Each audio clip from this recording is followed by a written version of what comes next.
But the top three teams all have Super Bowl aspirations. So let's go New York Jets right now. Jets, Aaron Rodgers is back. He's going to play more than 4 snaps. I'm going out on a limb predicting that.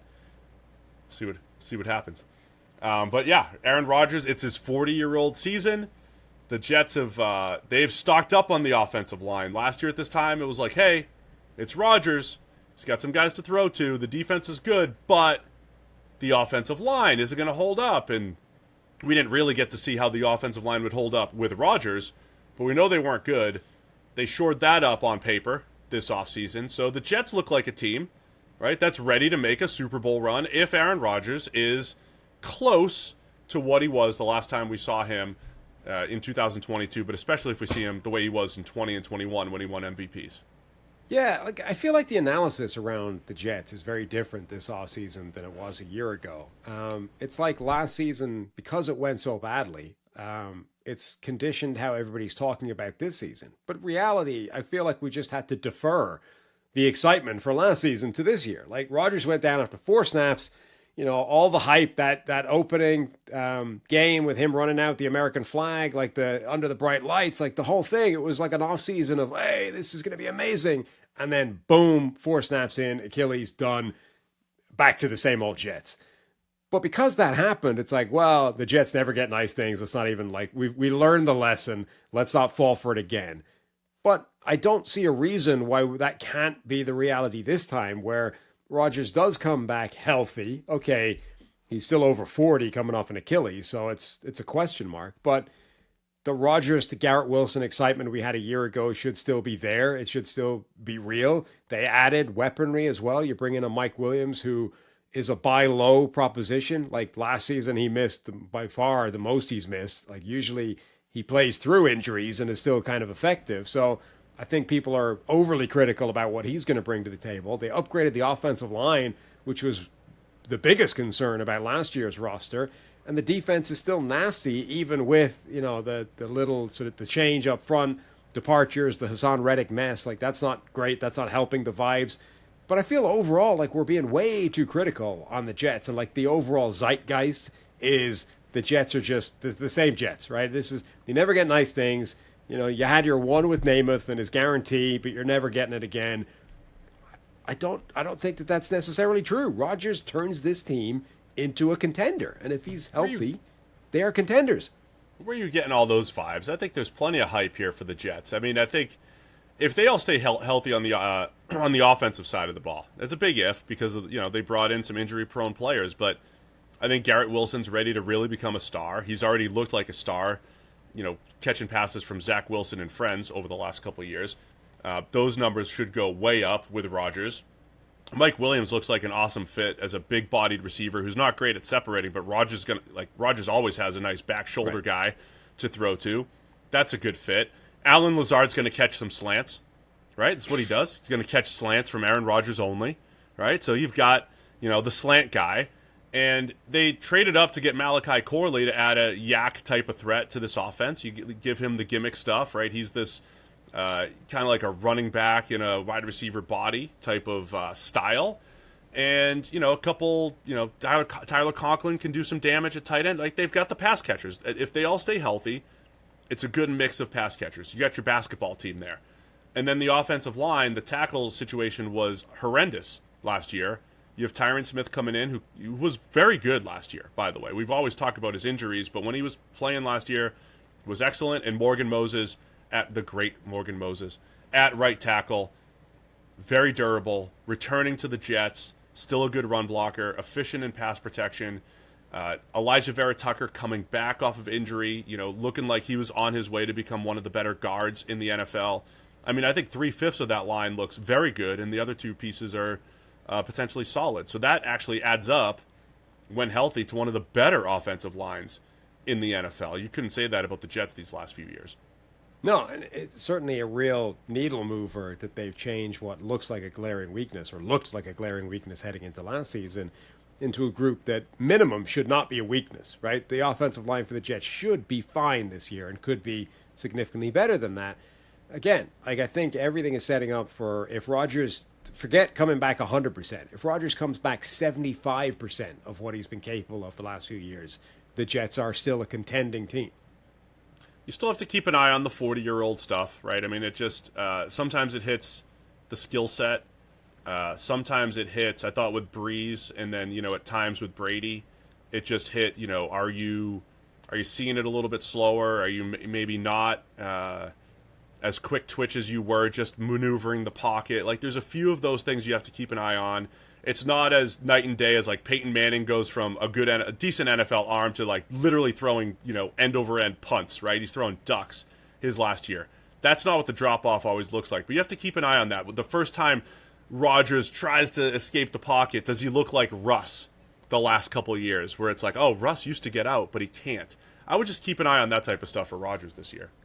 I would be less concerned about that, as the ultimate irony of Aaron Rodgers' career is having sort of sat there getting screwed by Brett Favre's will he, won't he every offseason in training camp, and then having to wait his turn. Rodgers then became Brett Favre and did the same thing to Jordan Love before the Packers eventually were like, all right, enough of this, go to the Jets. Brett Favre, age caught up with him, but in a very different way to a lot of these other guys, right? His arm never diminished, right? He could still probably go out there right now and look like a top half NFL arm with a geriatric white hairdo and beard and all those kinds of things. I don't think it's going to manifest like that. I don't think you're going to see his arm, his athleticism diminish. But where it hit Brett Favre is when you reach a certain age, stuff on your body just starts breaking in a way that it didn't before, right? And his Achilles already just went, right? If now that makes him more prone to something else going, by way of compensating for that Achilles, like maybe now he's going to be more prone to a hamstring injury or an ankle injury, or a quad tweak or a calf strain or something like that, and suddenly Rodgers becomes like an injury durability question. I think he's still capable of zipping the ball around, firing passes off camber with, ridiculous arm angles and on one leg, or jump passes. I don't think that's leaving him anytime soon, certainly not during his time with the Jets, but that would be my area of concern. That's where being 40 might manifest, right? Does he start to just wear down physically and get more injured as he's now at that age? It's been an incredible effort from this defense the last couple of years, especially with an offense that had very little chance to put up points and lost a lot of low-scoring games where the defense did their job.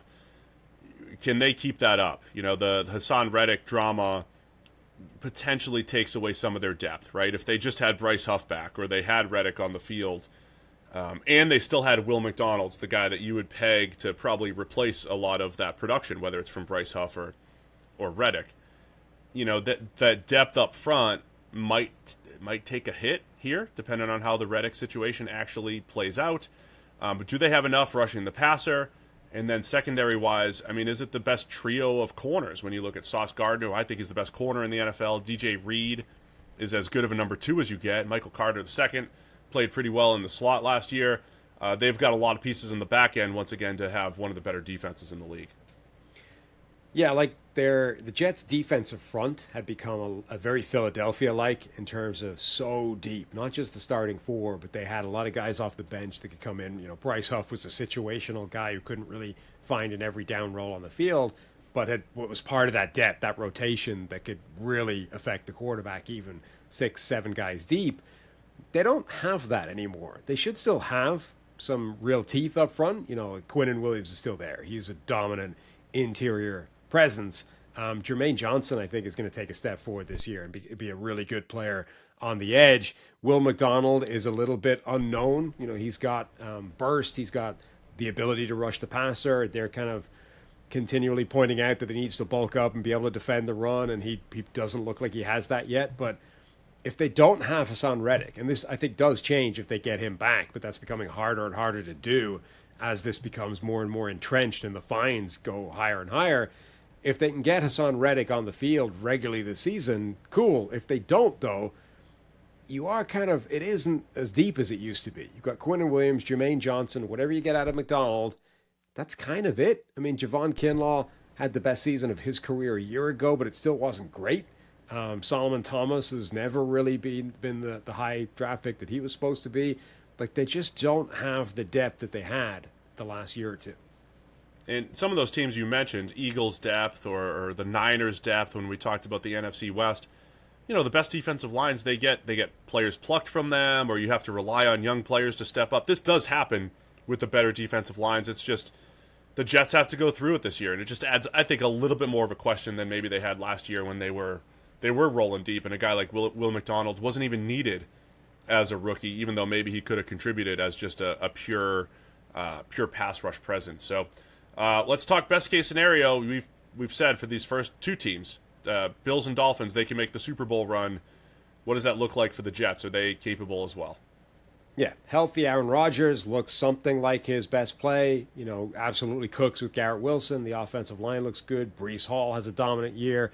The defense stays at the kind of level it's been the last few years, and the Jets are as good as any team in the NFL and legitimately make and maybe win a Super Bowl. Absolutely, I think, within their range of outcomes. Yeah, so I think that involves Rodgers kind of getting back to more 2021 level. And all of that is possible. I think worst case, though, look, Rodgers didn't play his best football in 2022. It coincided with a younger receiving group.